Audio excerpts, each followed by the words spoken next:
I will sit there, you sit there. This is the level of party leader. Let's all be upstanding and congratulate the brand new party leader of the Democratic Party. Makofi.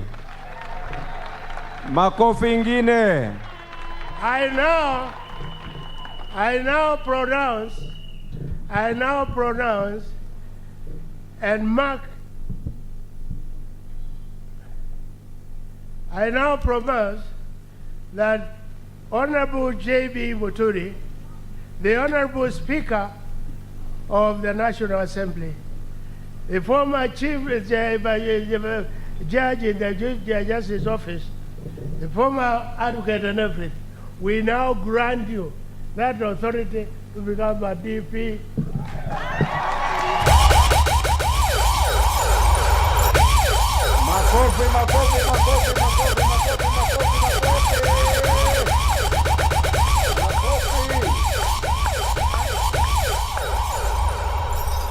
Asante Chairman, the party leader outgoing. We now lead you. Congratulations.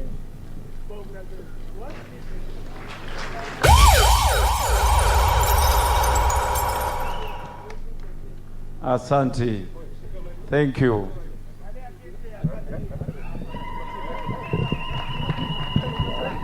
Kayamba, kidogo tu tushangilie. Kayamba. Haya, tuko tayari. Tunataka kukaribisha party leader wetu mpya kwa wimbo wa Kenya.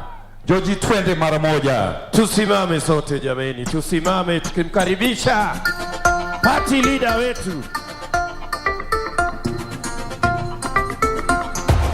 Tusimame tafadhali. Tushangilie Kenya, taifa letu tukufu, Kenya tunayoipenda.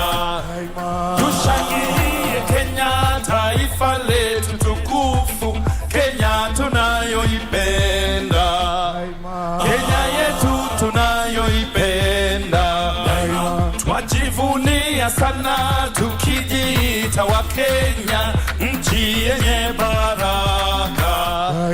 Twajivunia sana tukijiita wa Kenya, nchi yenye baraka. Kila mtu Kenya nchi yenye baraka.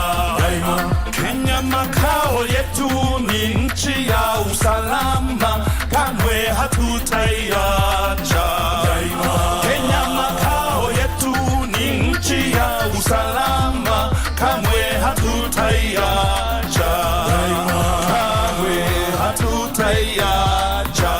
peperusha bendera kabisa. Kenya ni yule mwenye kutenda haki kwa watu wote. Anayependa Kenya ni yule mwenye kutenda haki kwa watu wote. Haki kwa watu wote. Ukipenda Kenya ujitenge na mambo yenye kuvunja amani. Ukipenda Kenya ujitenge na mambo yenye kuvunja amani. Hatutaki matata Kenya. Hatutaki matata Kenya. Wapi vigelegele ya party leader mpya? Peperusha bendera kabisa. Na tuimbe pamoja. Twende. Kenya kipenzi chetu, hatutaiacha milele na milele. Kenya kipenzi chetu, hatutaiacha milele na milele. Kipenzi chetu, nchi yenye upendo, hatutaiacha daima na milele. Kenya kipenzi chetu, hatutaiacha milele na milele. Kenya kipenzi chetu, hatutaiacha milele na milele. Wapi vigelegele ya party leader mpya? Thank you. Asante sana. Asante sana. Sasa there is a breath of new leadership. And you know, in Africa, leaders do not bequeath seats. So we want to congratulate the outgoing party leader for doing the unimaginable. But he now goes ahead and becomes the party patron. Congratulations, Union. This is the shock of the day. He goes ahead, he goes on the top to become the party patron. Congratulations, my namesake, Joe. I'm also advised by the chairman that the new patron will also chair the Council of Elders of the party. Now, I want to invite 3 speakers, young and vibrant, because now we are heading to the climax of this event, because now we need to hear the new party leader. So I will start with our very own Newton Hamasi. Tumpe makofi. Newton Hamasi. Maybe you have something to tell the brand new party leader. Welcome.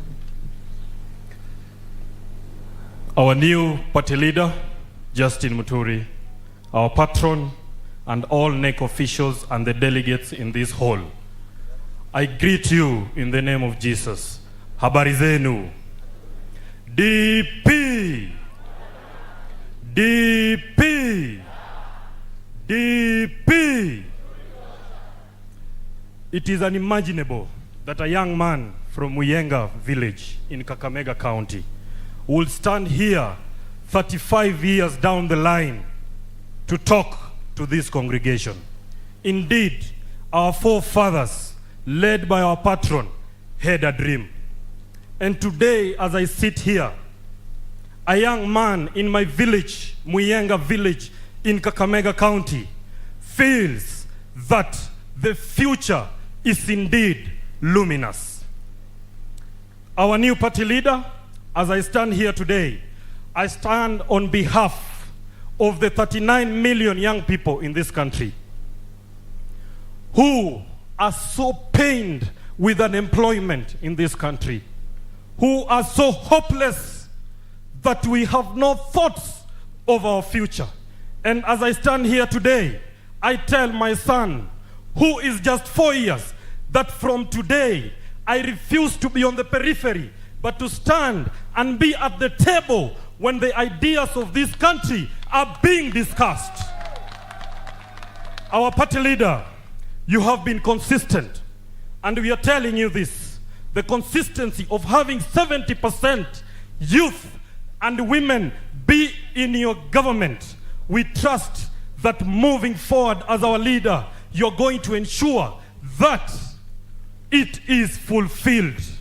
Because as young people, we are surely tired of sitting at the periphery, Your Excellency.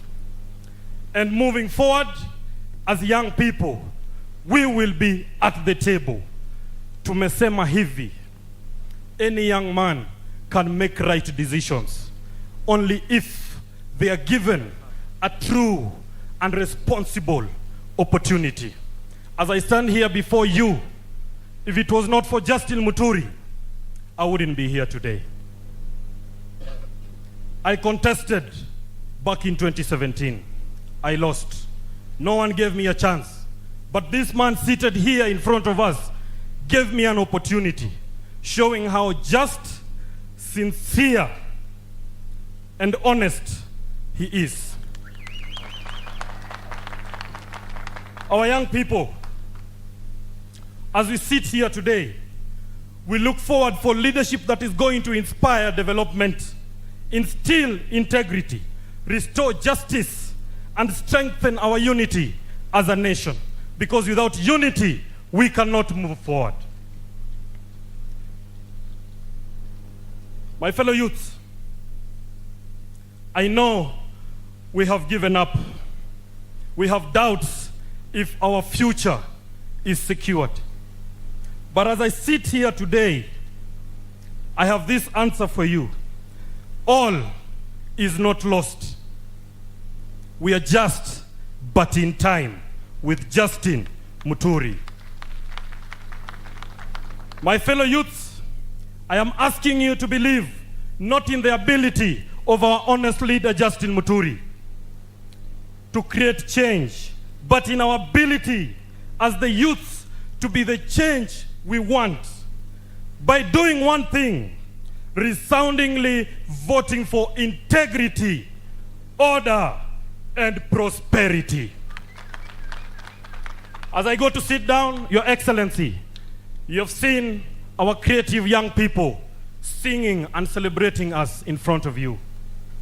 These are young people who don't just want to sing, but they want to contribute to the economy of this country. We pray and believe that your government is going to empower us young people from the slavery of handouts that you have been subjected to as stupid Kenyans.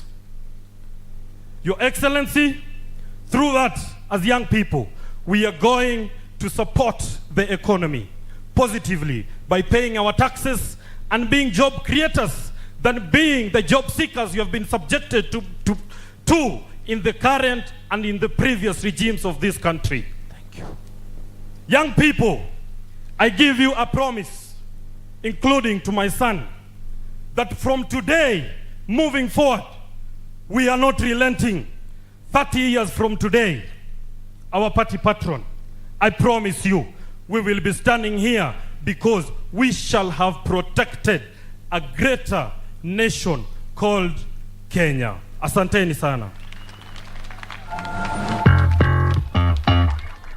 Tumpigie makofi.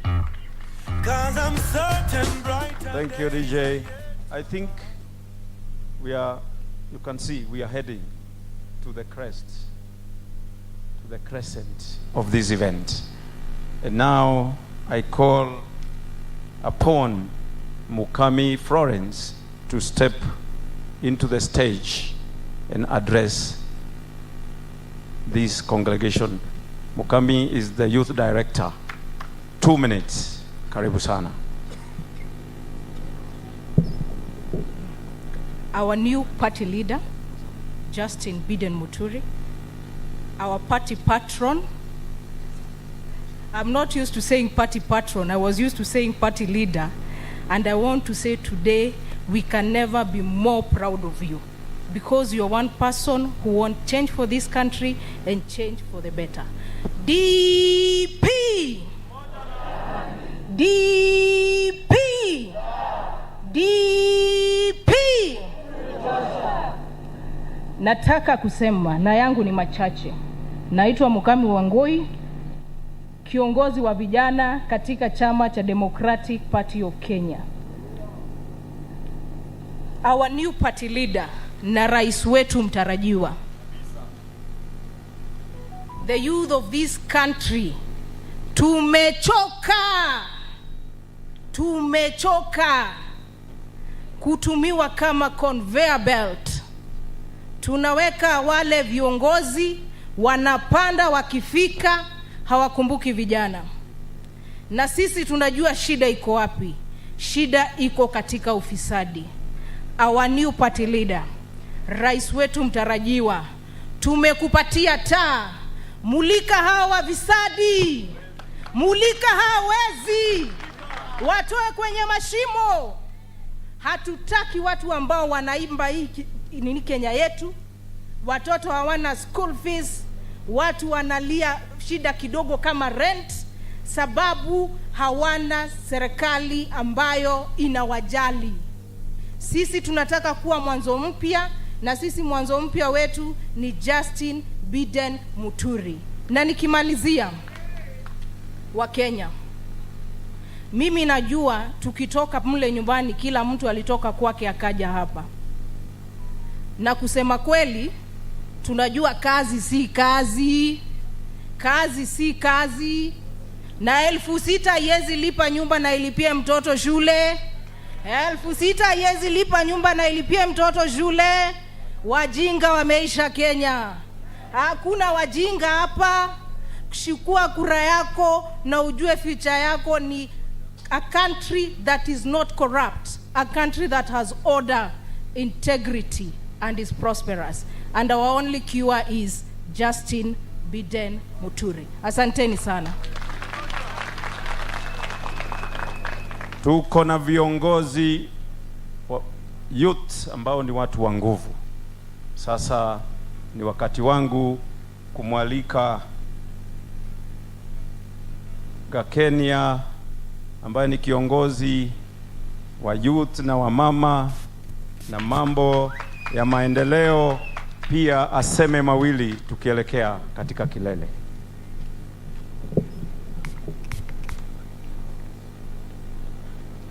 Our very new party leader, Honorable Justin Biden Muturi, the party patron and the neck and the management of the Democratic Party, Kenyans from all walks, hamujambo. DP! DP! DP! Kama mnavyosikia, nimeitwa Gakenia, and I come from a very humble background, and I believe it is possible and there are equal opportunities for all of us, because my surname does not appear anywhere beyond a birth certificate, an ID, or just any other government document. Hakuna mahali kwa nyumba yetu kuna kiongozi, lakini kwa sababu tunaongozwa na kiongozi ambaye anajali wa Kenya wote, leo hii nimesimama hapa kwa majali wa Mwenyezi Mungu. And I want to introduce us to JB Muturi, yule ambaye sana sana hatujaambiwa na wengi. Wamesema mengi, lakini kuna yale hayajasemwa. I want to introduce you to a leader who has not only held positions in this country, but beyond the walls and the borders of Kenya. This man, Honorable Justin Biden Muturi, has been the president of Africa Parliamentarians Network Against Corruption. Iyo tumesikia jameni? Nimesema he was, until he resigned because he is now vying, he was the president of Africa Parliamentarians Network Against Corruption. Kama Afrika mzima, viongozi wote walikutana, wakaona yule mtu anaweza pata president wa kuangalia mambo ya anti-corruption ni Justin Biden Muturi. Mbona sisi hapa basi tusimpe kiti ya urais? Sijamaliza, manake pia amekuwa president of the Commonwealth Parliamentary Association Africa Region. Mnajua Commonwealth inamaanisha nini? More than 54 countries. Wakakutana maspika wengi wa nchi zote Afrika, wakampa yeye kusimamia kiti kama hiyo. Apart from that, he has been the chairperson of East Africa Community Bureau of Speakers. Yani anakuwa chairman wa maspika wote Afrika. Nionesheni mmoja wa wale wanasimama kiti ya president leo ambaye aliwahi kalia viti kama hizo Afrika. Sio hiyo tu, sababu viti zake ni mingi, hatuwezi taja zote. Nilichukua tu baadhi ya hizo viti ambazo amekalia. Amekuwa pia chairperson wa Center of Multi-Party Democracy in Kenya.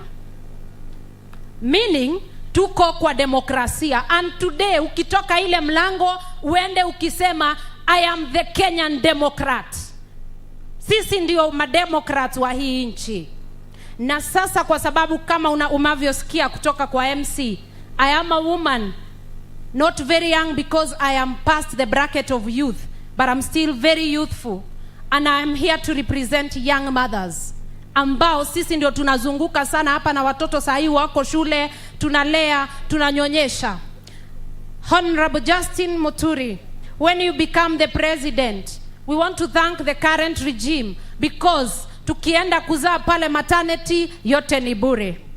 Lakini wamama pia tuko na mambo zingine za reproductive health yetu ambayo mimi zinaniguza sana. Hiyo pia tunataka ikiwezekana kwa serikali yako iangaliwe bure. Wamama oye!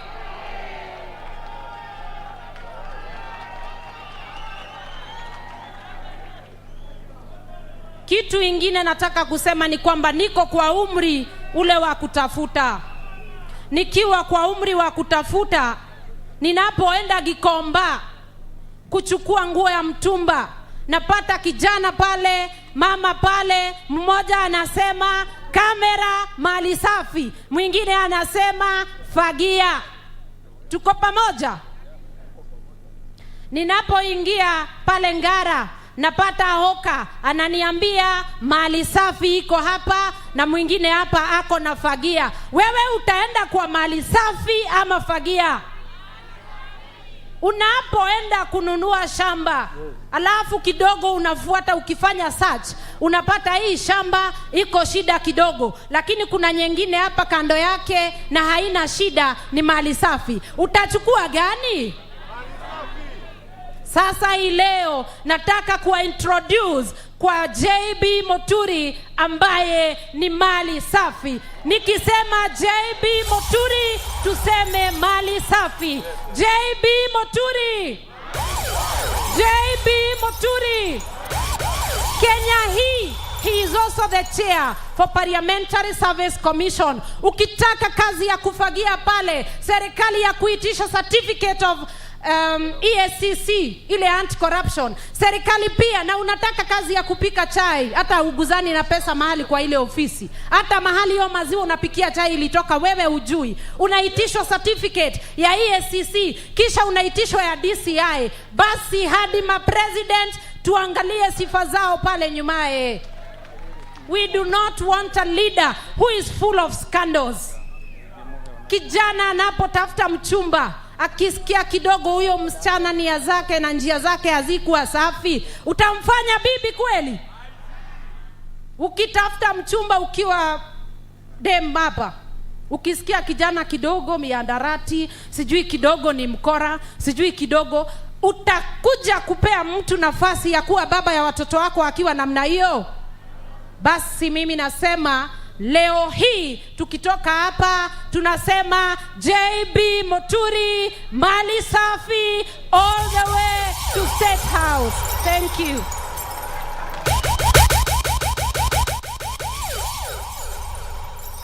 Asante. Sasa huyo ndiye kutakuwa msemaji wetu wa mwisho, lakini tumepata kiongozi ambaye amekuja kushika JB mkono wakati wa siku yake kubwa ya kuidhinishwa kama party leader na presidential candidate, Super Senator 047, ambaye pia anaenda hiyo jia ingine. Salamu wa have a minute. Asante sana. Asante sana.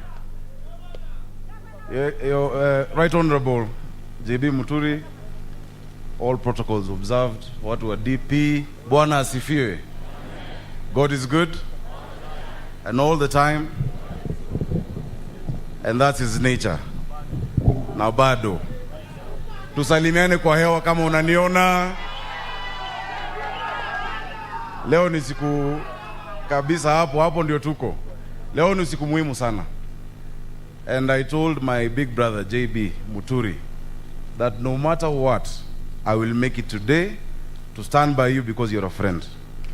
JB Muturi ni rafiki wangu wa dhati na shati. We have a very long history. And even though we might be in different political camps or divides, siasa sio wadui. Friendship must always go higher than politics in this country. It must always go higher. JB Muturi is a man that I know, a man of order, a disciplined person, a leader of all communities, sio kiongozi wa jamii moja. Na tuko na historia refu hata wakati wa TNA. This man almost single-handedly wrote the constitution of TNA ambayo ikaenda ikakuwa chama iliyotawala. And you remember those days. It has been a long journey. What this country needs, nimepewa nusu dakika, sitaongea mingi sana. This country needs a change in how we do our politics.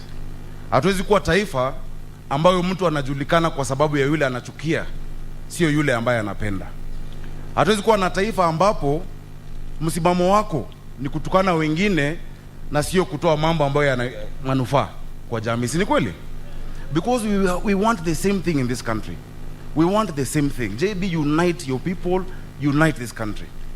The pain a mother in Nyeri feels when she cannot feed her child, that pain Mama Mukami is feeling is the same pain Mama Anyango feels in Kisumu when she can't feed her child. It is the same. We have more that unites us than what divides us in this country. So mi naona mwaka huu tubadilishe njia ya kufanya siasa. And that is why for me, I see no shame. And I'm extremely proud. Si unajua mimi niko Kenya Kwanza. Na hata kama unasema tulikibeo jina. Na wewe huko DP. We will stand together as brothers. Because there is more that unites us. There is more that unites us than what divides us. So DP, and I'm very proud to hear that you're the new party leader. The history of this country, the democratic history of this country cannot be written down without DP taking a full chapter. That is a party ambayo umefufua na ni chama ambayo tunahitaji. Huko mbele tutaongea, si ni kweli? Ama tusiongee? Si huko mbele tutaongea, sisi wote ni wa Kenya. Ile mambo inatushikanisha ni nyingi zaidi ya ile ambayo inatutofautisha. And finally, I've heard young people speaking here. What young people want in this country is not to be used for politics. They want to be defined by more than an overquoted statistic. They want hope, they want opportunities, they want possibilities. Lugha yako ukitembea iwe lugha ya matumaini. A language of hope, a language of possibilities. Na najua DP, sidhani mko na candidate wa governor Nairobi. Mko nayo? Mko na candidate? Mko na candidate wa governor Nairobi? Ni mimi. Unajua walikuwa wananiita super senator Sakaja, tukasema tubadilishe S1. Tubadilishe super ama tubadilishe senator? Ibadilishe senator iko nini? Governor. We will work together, JB Muturi. Mungu awabariki sana.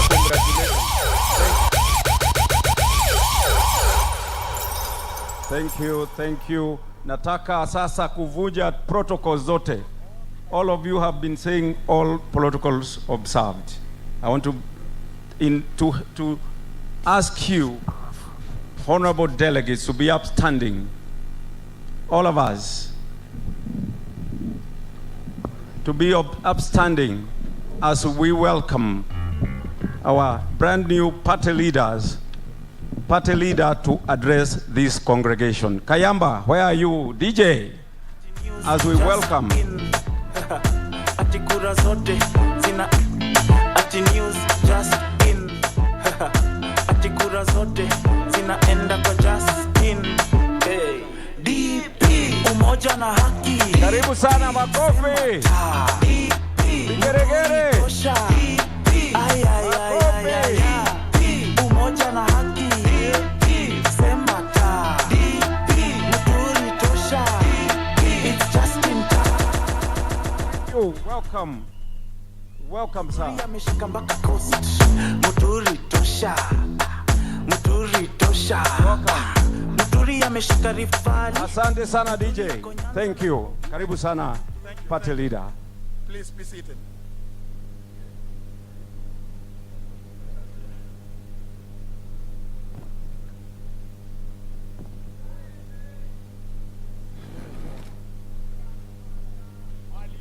DP! DP! DP! Asanteni sana.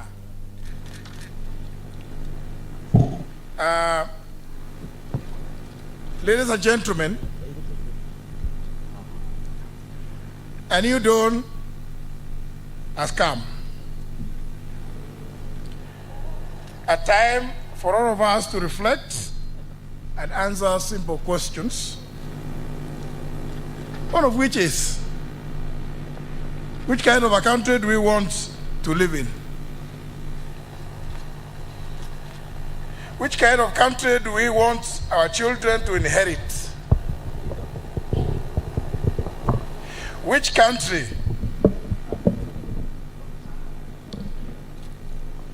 and how long do we want to stand aside? And as has been said, complaining about bad leaders. We have a chance to change the destiny of this country on the 9th of August this year. And I'm honored to stand here today on a day I believe will mark a new beginning.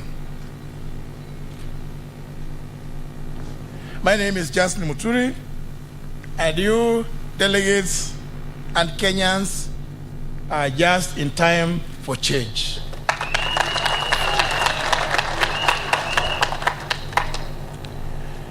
Martin Luther once said that our lives begin to end the day we become silent about the things that matter. Ladies and gentlemen, your health matters.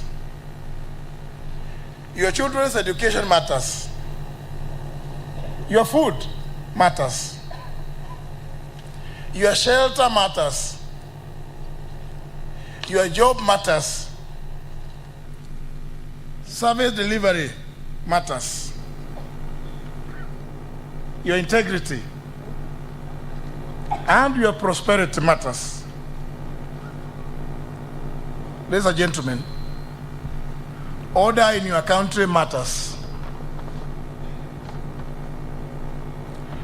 It is often said that insanity is doing the same thing over and over again, expecting different results. Kenyans deserve a break.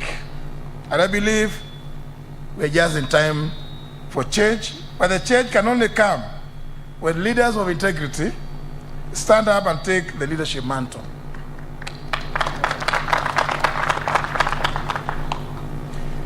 That is why I, JB Muturi, with great humility, ladies and gentlemen, and a profound sense of gratitude, hereby accept the privilege of running for president on the Democratic Party ticket.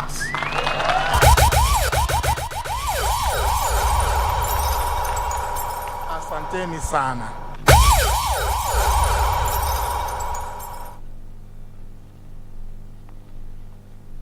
Ladies and gentlemen, those who stand for nothing fall for everything. In the last 30 years, the Democratic Party's motto of Umoja na Haki, which translates as to unity and justice, has been the driving force of this party. And the party patron, my good friend for many years, the Honorable Joseph Consolo Munyao, has just given you the history. It is the same Democratic Party ideals that made our beloved Mwai Kibaki, who's the first candidate to run on this party's presidential ticket, and others seek, as we've been told, economic, social, and political justice for the people of Kenya, which journey, as we all know, culminated in the adoption and promulgation of the new constitution on 27th of August 2010. But ladies and gentlemen, how did I get here? How did a son of a farmer, peasant farmer, from a tiny marginalized community called the Mbere, even imagine running for President of the Republic of Kenya? Mine is a short story of a little boy born from a family of 8, raised from humble remote village called Kanyambora, as some of you know it, in Mbere North constituency, Embu County. My late sister, Monica Modoni, may God rest her soul in eternal peace, had to forfeit her studies for me to continue with school, since my parents could not afford to pay school fees for both of us. I was privileged to get a chance to join Kangaroo School, where through hard work and by the grace of God, I managed to get acceptance to the University of Nairobi to study law. I later on served as a magistrate, and the patron has just hinted at, in the judiciary for slightly over 15 years in different parts of this country, including but not limited to Bungoma County, Githunguri and Thika in Kiambu County, Machakos County, and finally in Nairobi. I've been a member of parliament for 2 terms representing the people of the then Siakago constituency, and as you all know, I'm now finishing my 9th year as a Speaker of the National Assembly, where I have overseen the passage of well in excess of 257 laws, which is the highest record since independence.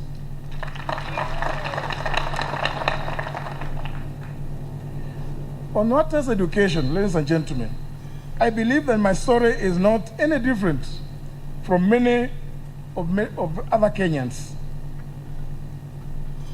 I believe that parents surely should not have to decide which child to educate and which not to. And that's why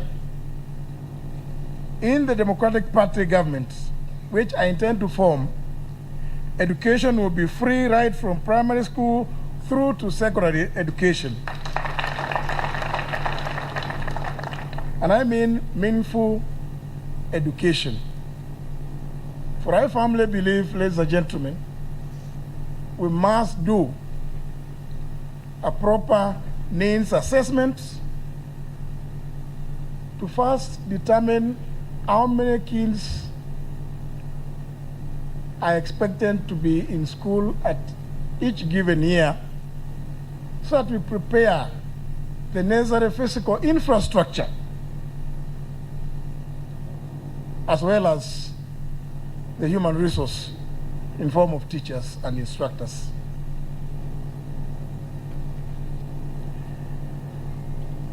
Free primary and secondary education is not enough.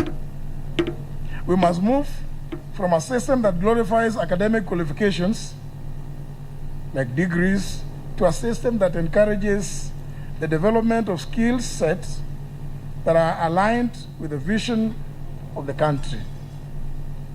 Because there's no point having those many degrees if you have no practical skills in the Kenya of today. At the same time, students who qualify for technical colleges admission under my tutorage will be given free bursary, and the institutions where they go to will be given government support to expand and acquire modern technology and equipment for training of our students. All public schools will have access to the internet across all the 47 counties, while at the same time standardizing the classrooms. For I believe, ladies and gentlemen, you cannot have some students learning under trees in the 21st century, as I know is a situation in some parts of this country where I have myself visited. Higher education loans for needy students will be turned into grants.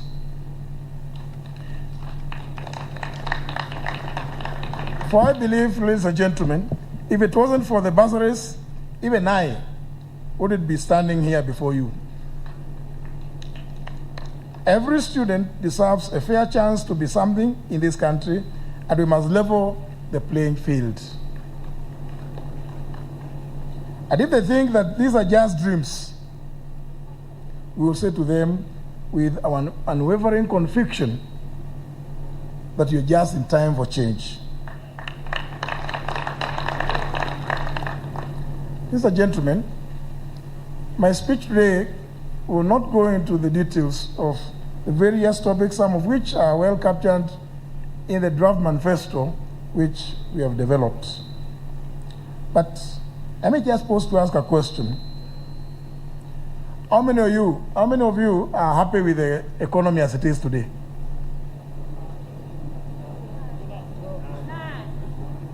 It is a fact and a truth that our economy is not doing well. It's a fact that unemployment is high, inflation is increasing,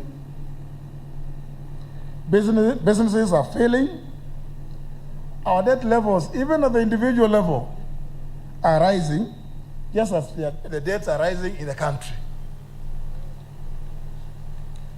Foodstuffs have become more expensive.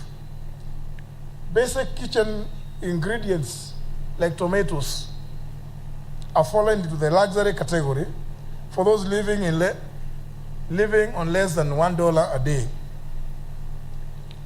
We all know that a packet of unga is no longer affordable to many, and many families are now reliant on the unga pima.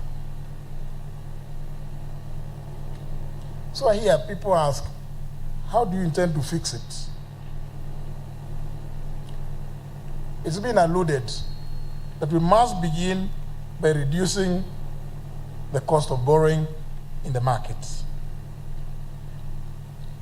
Indeed, as an example, the famous Fuliza run by Safaricom, which we have all utilized at one point or another, charges an interest rate of 1% per day. And that translates to more than 350% a year. Ladies and gentlemen, this, simply put, is exploitation of the Kenyan people, but we all know that desperate Kenyans have no other choice.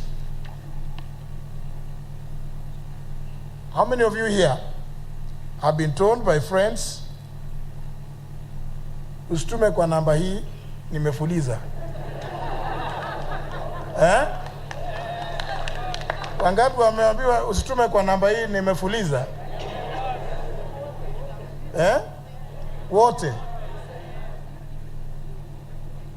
The reason, however, ladies and gentlemen, why Fuliza usage is so high in this country is because of the convenience.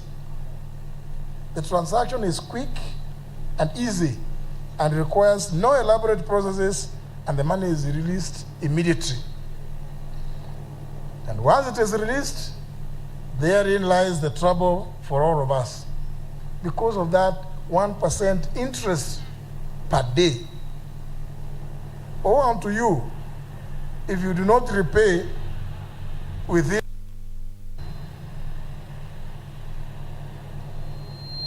There are three ways to deal with this problem. The first one being to bring legislation in Parliament to outlaw these unjust and predatory rates. But this will just reduce the money that is being lent and will not solve the problem of Kenyans needing money. So what's the second step? For me, that step must be on the route for the government to stop borrowing money from the local market, and therefore the local commercial banks will have no alternative but to lower their lending rates, which will in turn encourage the uptake of loans by mwananchi, thereby spurring economic growth.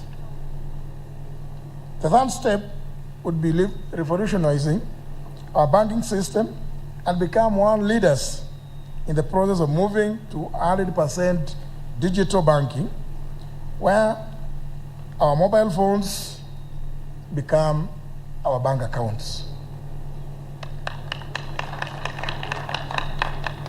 Once we achieve this, our youth, and we've learned enough about that, will be able to access affordable loans on easy terms and be able to start earning a living.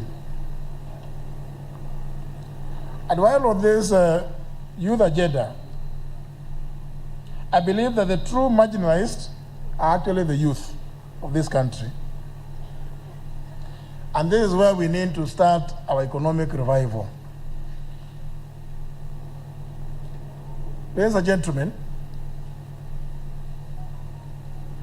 as president, first thing I'll do is to scrap the Ministry of Youth.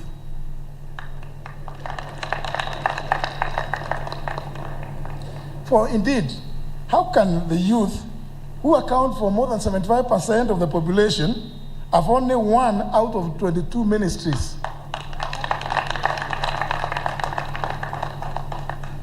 They account for more than 75% of the population, and the government creates one ministry, which then in turn is reduced into a state department, accounting for only 5%, a paltry figure.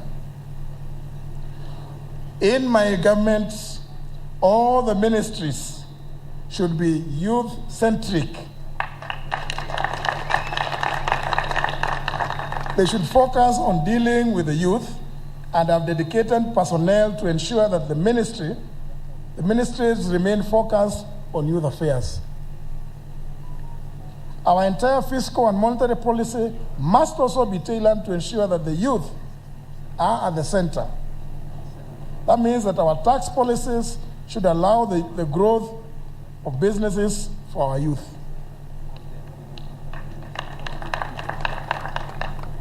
We must, in that process, have preferential taxes and predictable tax regimes to young budding entrepreneurs by having tax rebates and other tax incentives and tax breaks targeting the youth. For instance, house loans for young first-time homeowners should be backed by the government to ensure cheap and available mortgages. The youth need to be brought fully into the economy, and all measures should be employed to ensure that they are the focal points.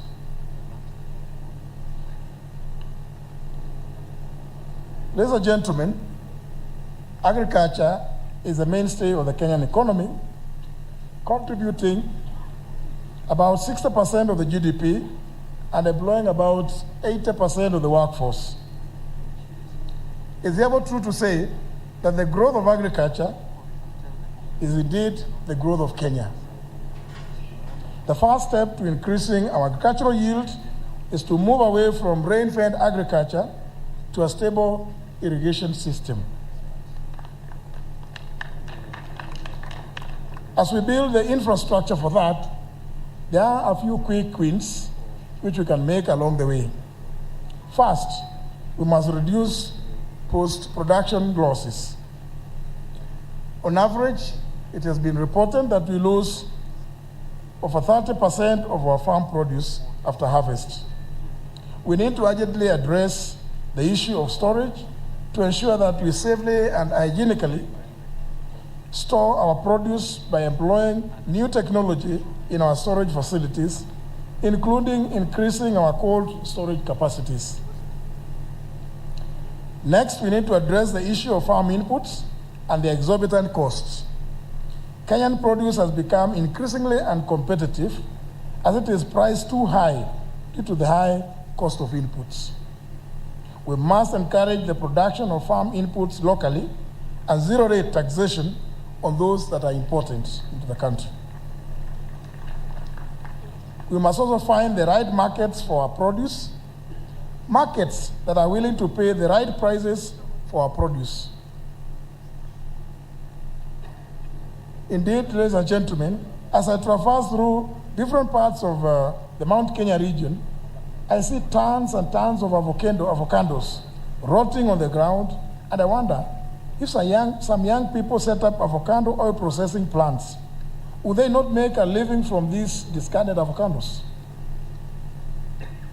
It is worth noting that an avocado has about 15 bioproducts.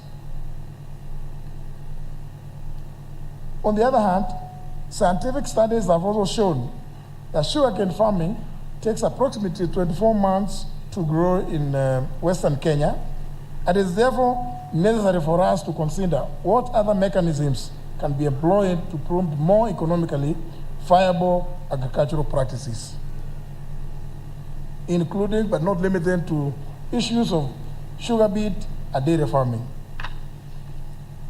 We must also encourage large-scale sugarcane farming in other parts of the country. I've seen mangoes and other fruits falling and rotting in Ukambani and other parts of the coast province. They could have easily been processed into fruit pulp and fruit juice as a viable industry. But this is not happening. It is important to appreciate that agriculture in our constitution is a devolved function, and therefore a Democratic Party government will want to work with counties to encourage the development and growth of agro-processing industries to add value to our produce. This will be done by promoting and supporting a strong agro-processing sector where all our young people will be able to make a living processing produce. It's not about getting jobs for our youth. It's about getting them opportunities to earn a living by getting capital and starting businesses that will make the country grow. Our youth are ready not to be just job seekers, but to be employers.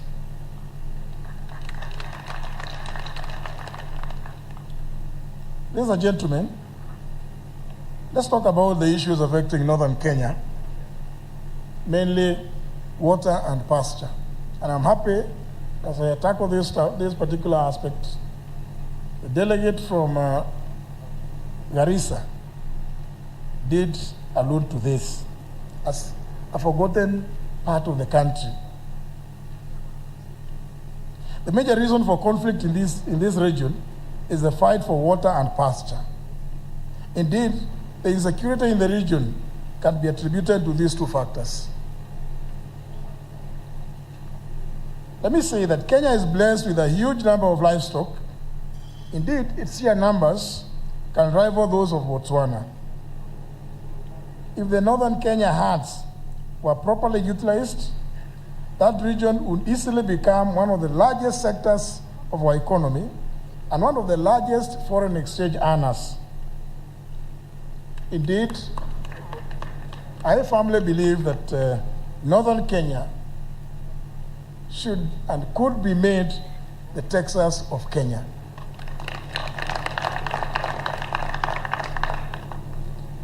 How do we move from the marginalized to become the center of our agricultural economy? First, I would institute a Marshall Plan. And the first step would be to build dams, ponds, wells, and boreholes all over northern Kenya. We'll do this by leveraging on the assets that we have, which is the armed forces, the Ministry of Agriculture, the National Youth Service, and the counties themselves in those regions. The plan is simple. The Army would set up mobile units supported by the Ministry of Agriculture the National Youth Service, and the counties that will move from place to place, setting up camp and utilizing the local people to build the dams, the ponds, the wells, and the bores needed. Indeed, ladies and gentlemen, the military, our military, has all the expertise to do such an exercise. And I believe within a span of 2 to 3 years, we should have completed this phase. And of course, one of the added benefits would be the increased security in the region due to the presence of the army. And since they're also using local labor, the people in the area would in turn also have money in their pockets.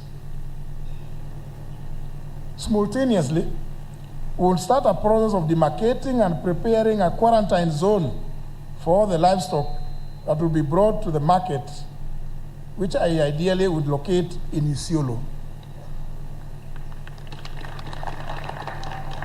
Isiolo is a perfect place, being in the center of the country, where all the livestock from all over northern Kenya could be brought to.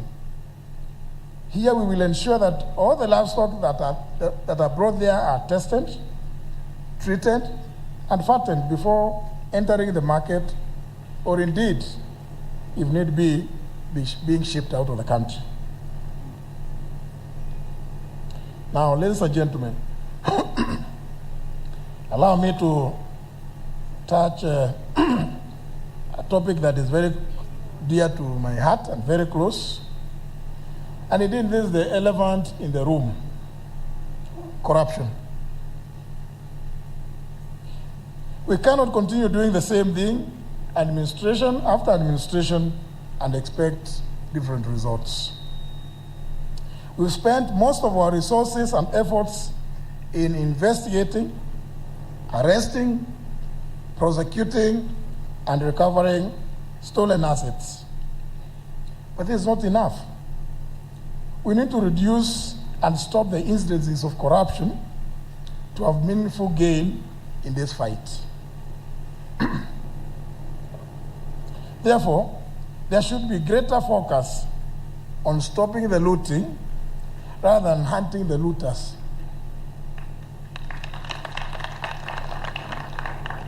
To effectively do this, and the anti-corruption efforts should cease to be a government-only campaign, but should rather rope in the help of the citizens themselves, because the citizens are the most affected.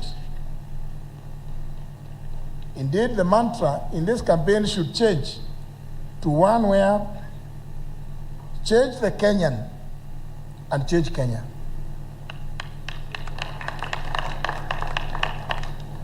Ladies and gentlemen, statistics have shown that the corrupt individuals are only up to about 30% of our populations. The remaining 70% are not, and indeed most of them detest it. We need to activate this 70% to become the eyes, the ears, and the police force that will stop this vice. And I'm sure many of you may remember when the Rainbow Coalition, NARC, won the election in 2002, the euphoric citizens, having decided to take charge of their destiny, were even arresting police officers whom they witnessed receiving bribes on the roads. It is you, the 70%, who can be the change that we need. Are you willing to join me in this fight, ladies and gentlemen? Are you willing to be the 70% who will not tolerate or partake in this vice? Therefore, ladies and gentlemen, in the Democratic Party, you find the lead and the leader. That is the Kenya we want. And that is the Kenyan whom you've said you want to be, that we want. We therefore need Mwangaza to light the darkness of corruption. It's not surprising that the symbol of this party is Mwangaza, the lantern. We need to have a comprehensive strategy which will rope in government, the business community, the clergy, the media, and the civil society to reach out to the people and make them to be the champions of the anti-corruption campaign. Ladies and gentlemen, as you may have heard, I have a wealth of experience having been involved in caucuses that deal with this issue of anti-corruption, both in the country, in the continent, and globally. I know the tools. We will activate them. All that I require of you, ladies and gentlemen, and Kenyans at large, is your support.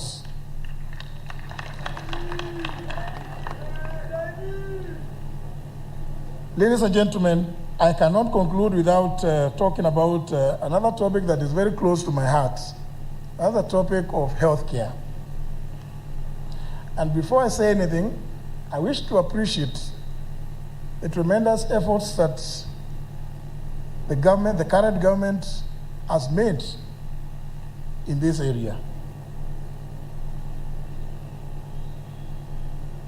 My first step would be, first of all, to appreciate that a healthy nation is a working nation. And the Kenyan people must be healthy. The fact, so ladies and gentlemen, is that you're only one disease away from poverty. And the government must understand that at all times. While appreciating that health is a devolved function and cannot be streamlined without the county having county-specific measures with unique solutions that account to the demographics of the specific counties, the national government must lead with policies that address the issue of quality, affordable, and/or free healthcare. We must, at the national level, streamline the national institutions like the NHIF and KEMSA. I have some experience, and I know the NHIF, as it is structured today, is designed for corruption. This is because fictitious claims can be made several times by several doctors and several hospitals, even when no citizen has been attended to. And yet, those claims will be paid and they run into billions. We have to restructure the entire NHIF system to meet the needs of our healthcare system. It is very fresh in our minds that, of course, KEMSA has recently become a cash cow, and we must therefore deliberately change its entire policy. We shall also set up in our government a health commission which will help to streamline the health sector. We must also strive to establish 47 new county referral hospitals with standardized services in all the 47 counties, which will enhance accessibility and ease of the pressure that is currently on Kenyatta National Hospital. Adequate funding to counties will also allow us to employ adequate medics in conjunction with the county governments. We believe that in the same wavelength, our leaders, starting from myself, must be compelled to seek medical care for themselves and their immediate families locally. This is because, ladies and gentlemen, we have good doctors here. We must show confidence in our own healthcare, and if something isn't working, then we must fix it based on our experiences. The Democratic Party of Kenya government would declare the state of mental health care in Kenya as a major threat to national development that ought to be declared a national emergency.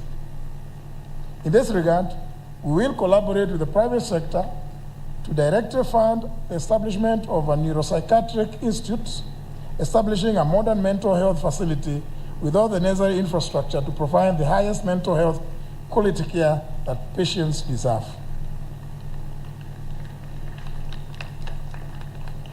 Finally, ladies and gentlemen, let's talk about politics. Where are we politically?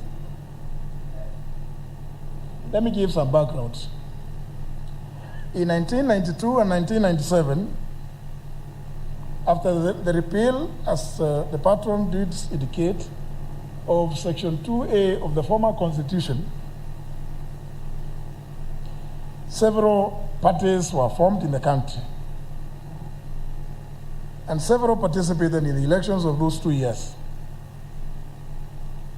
But somehow, because they failed to unite, even though KANU's total votes were less than the combined total of all the opposition parties, KANU continued to win and or govern because of disunity. But then, as we all know, in 2002, efforts were made at building coalitions, and the first formidable one was the NARC coalition. But as you all know, even that collapsed. Reason being, lack of trust. Everyone and their own interests at heart. What am I saying? Ladies and gentlemen, coalitions are just like marriages. They are guided by principles such as fidelity, tolerance, honesty, and integrity. And the glue that keeps them together is simple. That glue is consultations, consensus, cooperation, and compromise. Without these four, coalitions will fail. Here's a typical example, ladies and gentlemen. Yes, you all know. In 2008, the international community forced on us the GRAD coalition, whose anchoring glue was consultations. And what mattered was service to the people. And it survived because of that glue.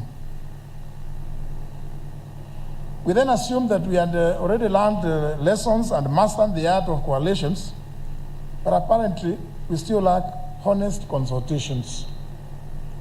So my conclusion is that it's not the size of the party that matters, or even the size of the coalition. It all boils down to the question of integrity and honesty of the parties in a coalition. Indeed, look at Jubilee now.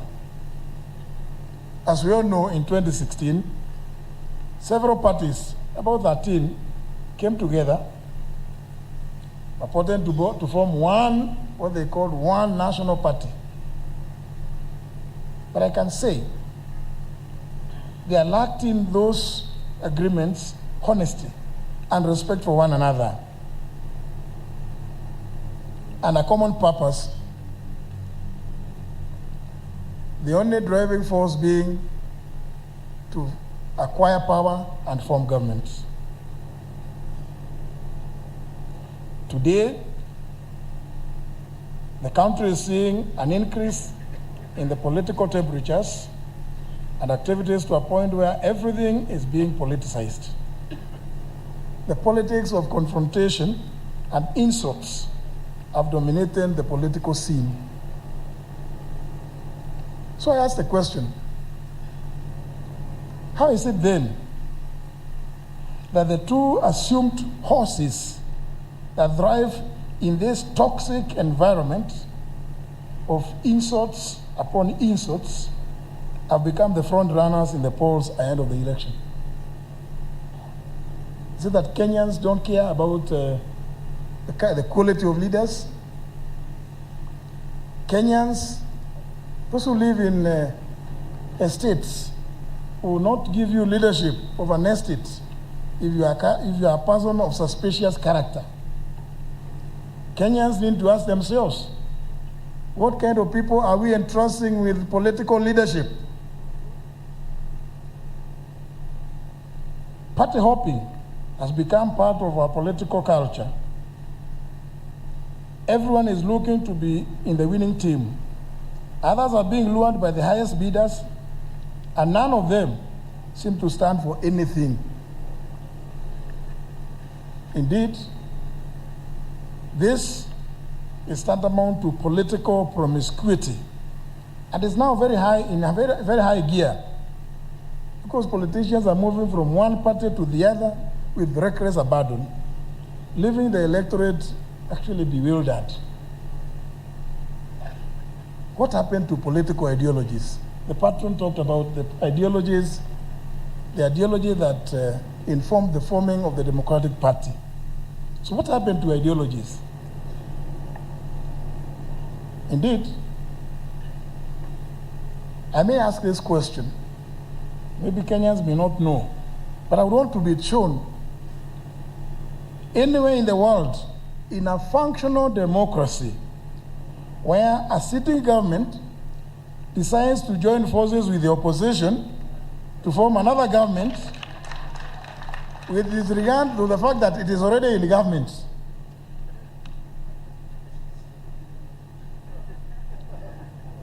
It only happens in Africa.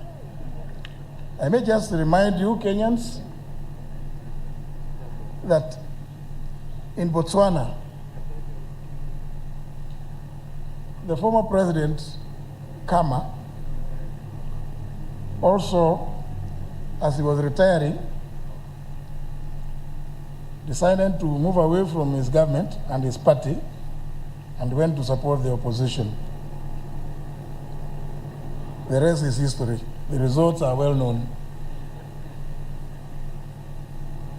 You see, ladies and gentlemen, these are some of the political bad manners that I'm talking about.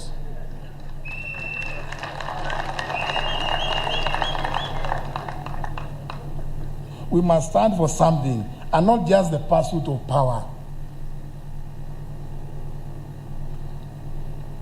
It was stated, and I do this, I know very well, that political parties exist with the sole aim of capturing and or forming governments, either on their own or in collaboration or coalition with others. But ladies and gentlemen, even if you are to coalesce, you must be guided by the ideals which inform your coming together. Otherwise, coming together for the sake of merely capturing power will just be but a mirage. Because sooner than later, because the only objective was to capture power, you will start finding that you are actually terrible and uncomfortable bedfellows. You cannot share that bed together. So don't just coalesce because it has become fashionable. Find out, what does the fellow who is talking to you believe in? Is he a person who is willing to agree that you need to invest in developing northern Kenya to become the Texas of Kenya? If he is not willing to do that, you have no business coalescing with them. Is he a person willing to ensure that there is gender parity in the country? If they don't believe in that, then you have no business coalescing with them. Is he a person who is desirous of seeing the youth of this country, who form over 75% of the population, being the people leading in many of our institutions? If they don't believe in that, please avoid them like plague.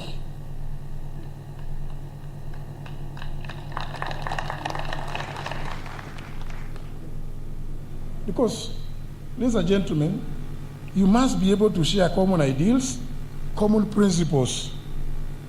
But you know what we hear today? The common refrain, common phrase we hear is that the ground is not good. And you hear a politician tell you the ground is not good, you are dealing with a person who has no principles. Telling you the ground is not good, really? The ground is not good. Are leaders not supposed to lead the flock, especially where the flock has gone wrong? Or do leaders join the flock in the wilderness and get lost there? I thought it was a business and the responsibility of leaders to bring back the flock from the wilderness where they are lost to some safer haven. Ladies and gentlemen, I have been told that it is a two-horse race, and if I'm to get anywhere, I must join with one of the two horses, or I stand no chance. I was told to choose the lesser of the two devils and then get a share of government.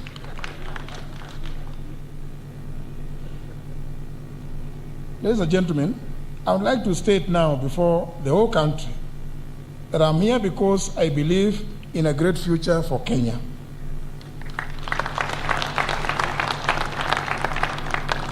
My track record speaks for itself.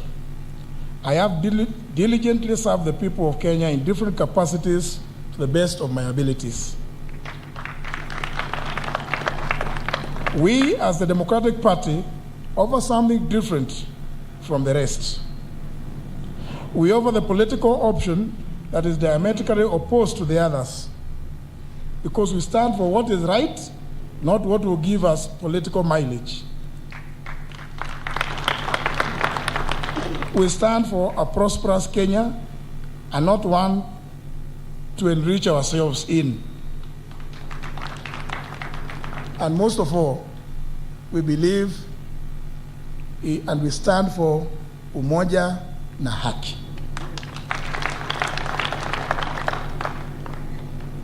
Kindly join me, come and join me in this exciting journey to usher Kenya into a golden era of integrity, order, and prosperity.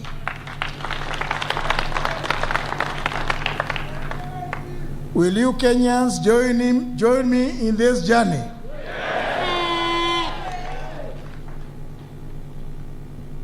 This election, the election of 9th of August this year, is not and has never been about me.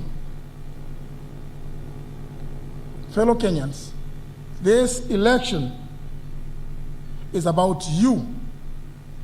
It's about the future of this country and what you would want to see for this country and for your children and your great-great-grandchildren.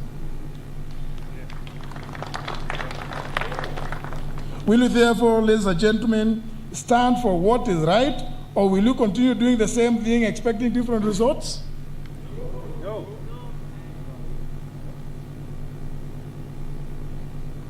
Ladies and gentlemen, I am Justin Muturi, and we are just in time for change.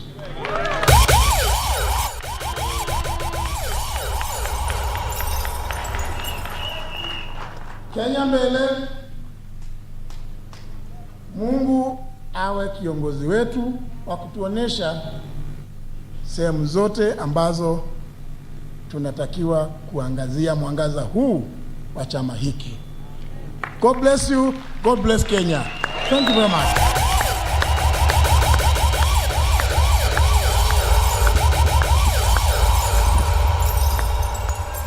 Makofi.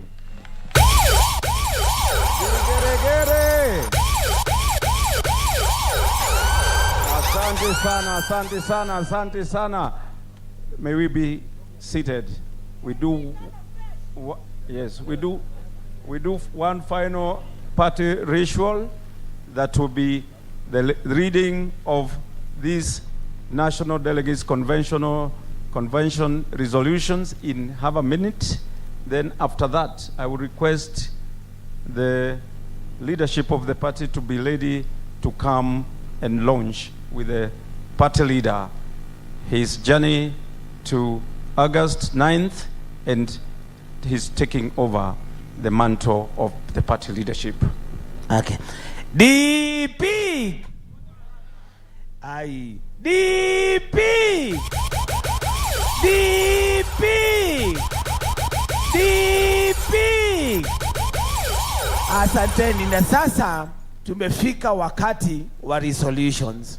Sababu tuko live na ni dakika mbili sitaongea, nitaenda direct to the resolution. Na resolution ya Special National Delegates Congress held at Bomas of Kenya on the 20th of February 2022 resolves as follows. 1.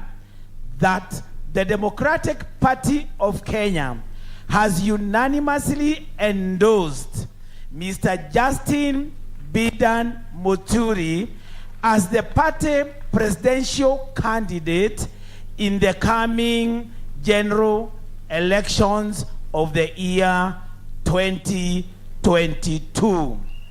And lastly, number 2, that Democratic Party of Kenya, NDC, thereby resolves it shall not enter into any pre-election coalition pact, but our candidate shall go and will be in the ballot for President of Kenya 2022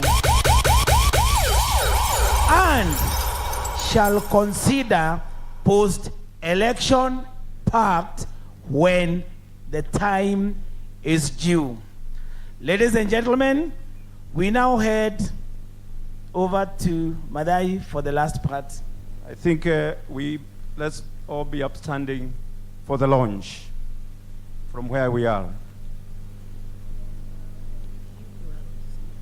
No, they will just be there.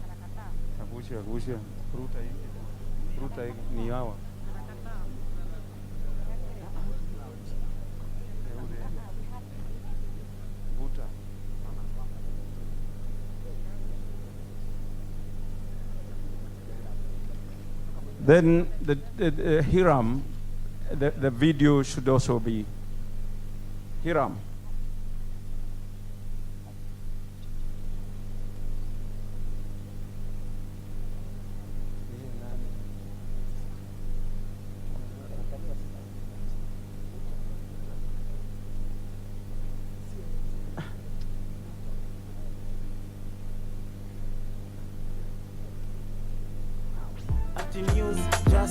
Higher DJ Kayamba, take over as we celebrate.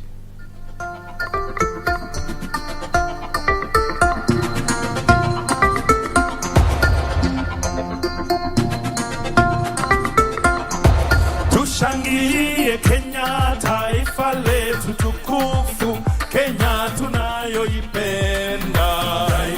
Tushangilie Kenya, taifa letu tukufu, Kenya tunayoipenda.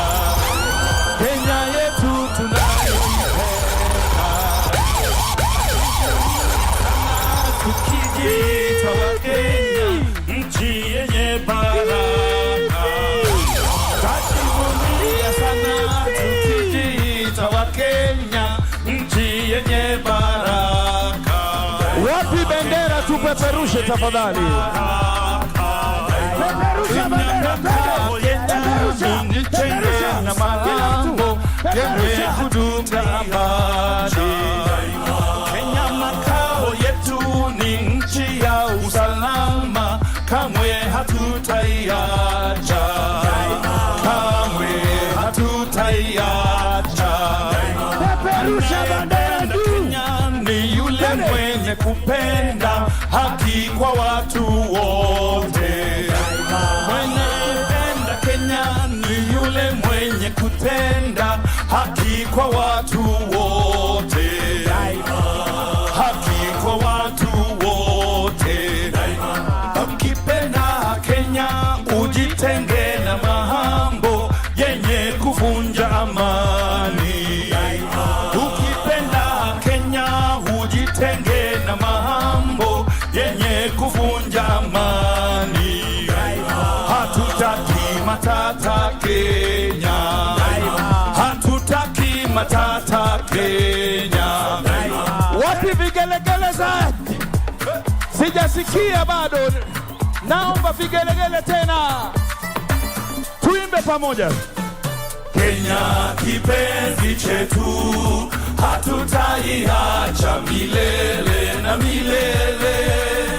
Kenya kipenzi chetu, hatutaiacha milele na milele. Kenya kipenzi chetu, nchi yenye upendo, hatutaiacha daima na milele.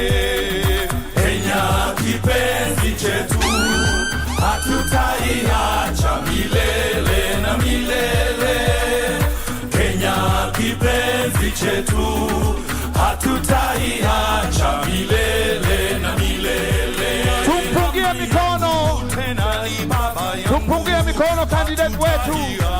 Milele na milele. Twende. Kenya kipenzi chetu, hatutaiacha milele na milele. Kenya kipenzi chetu, hatutaiacha milele na milele. Hapa wote wananchi wa Kenya kutumikia Kenya daima na milele. Kenya kipenzi chetu, hatutaiacha milele na milele. Kenya kipenzi chetu, hatutaiacha milele na milele. Kila mtu tuimbe.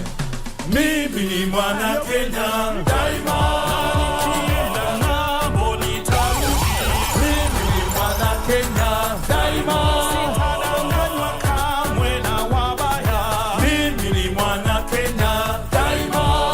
Sitapotoshwa na mabaya. Mimi ni mwana Kenya daima. Nitajenga Kenya nchi yangu.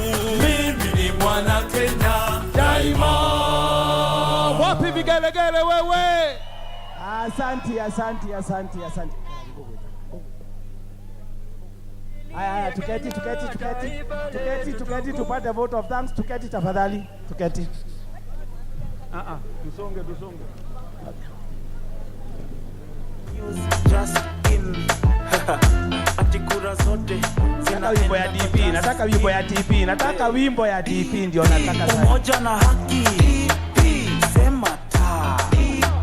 Muturi tosha. Ay. Umoja na haki. Sema ta. Muturi tosha. It's just in time. DJ, cut. Tafadhali tuketi sasa tufanye vote of thanks. Tuketi. Haya, tuketi tafadhali, tuketi. Haya, kaa chini kwanza tufanye vote of thanks. Kaa chini.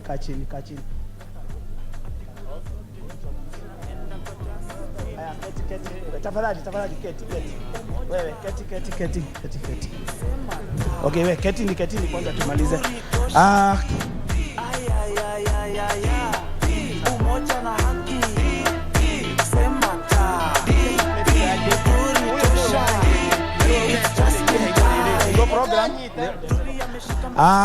Asanteni sana. Na sasa tumefika tamati, na kabla niite mwenye atarudisha vote of thanks, our deputy party leader strategy, mimi nina kitu ya mwisho kusema kwa party leader wetu. Unajua huko nje nasikia kuna farasi mbili. Farasi ndio hizo, asubuhi ni matusi. Farasi ndio hizo, asubuhi ni dhuluma. Farasi ndio hizo, kazi ni matusi. Jamani, farasi zinasema ziko na earthquake na zingine ziko na tsunami. Mimi najiuliza, na imagine tsunami ni nini? Nasema Mungu wangu we tuhurumie. Lakini just in time wakati ukafika, kumekuja cool wind of integrity and order, and that is Justin Muturi. God bless Kenya. Bwana Karao atapatia na vote of thanks, tutafunga. Kwa majina, mimi naitwa Wambogo Nyamu. I'm the Deputy National Secretary General. Na Bwana Speaker, I am an aspiring candidate for Nyeri Senator's seat. Mwaka hiyo ingine zilikuwa mingi zikamwagika. Saizi nita campaign nihakikishe asijamwagika. Asante sana Bwana Dr. Karao, our Deputy Secretary General, Strategy, aturudishia vote of thanks. Akishamaliza kurudisha vote of thanks, tutatoka namna hii. Tutangojea the chief guest na guest wake watoke. Delegates wote nitabaki na nyinyi hapa. Kuna maneno mawili matatu tutaguzana kwa masikio. Asanteni.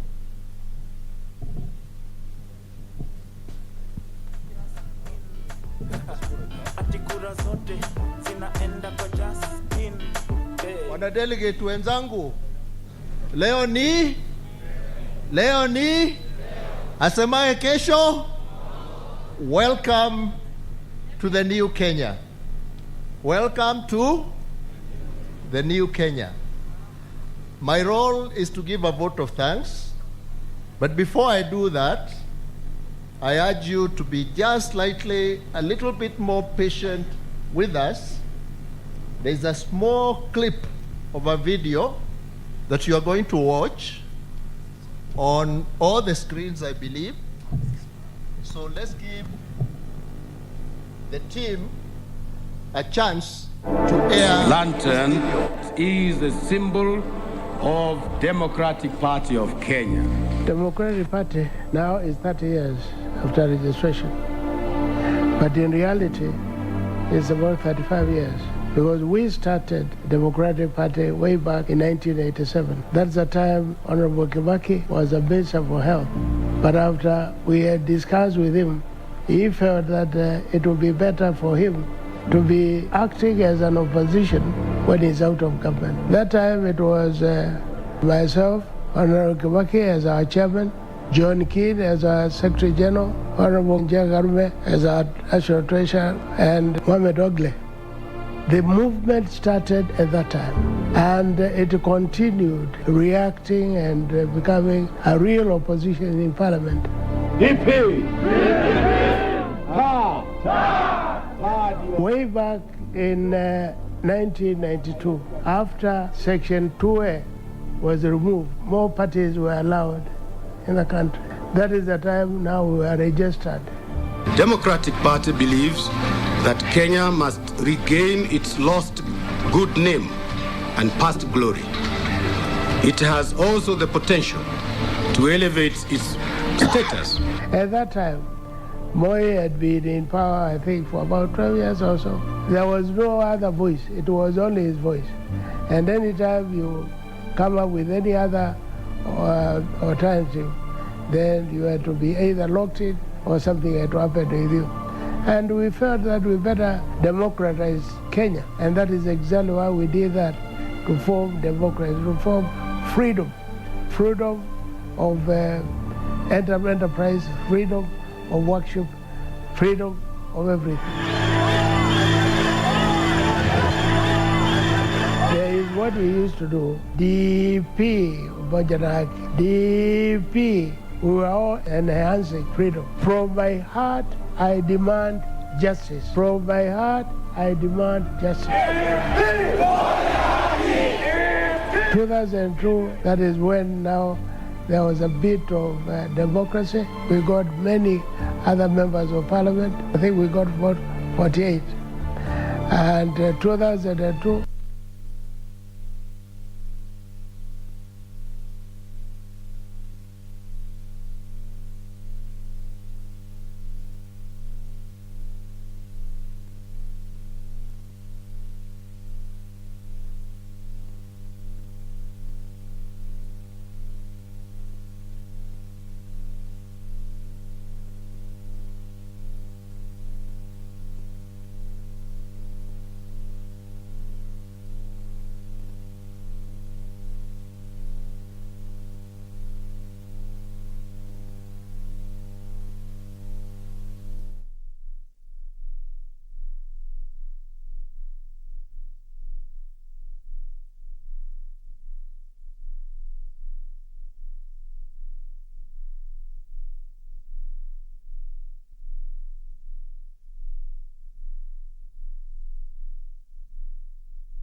They're looking at 4.5 million Kenyans. So far, it's only 800,000 Kenyans who have registered. Politics comes from the word politikos. It's a Greek word. It means a game of interest. I'll give you 2,000 shillings for you to attend my conference so that my competitors can see that I have big numbers.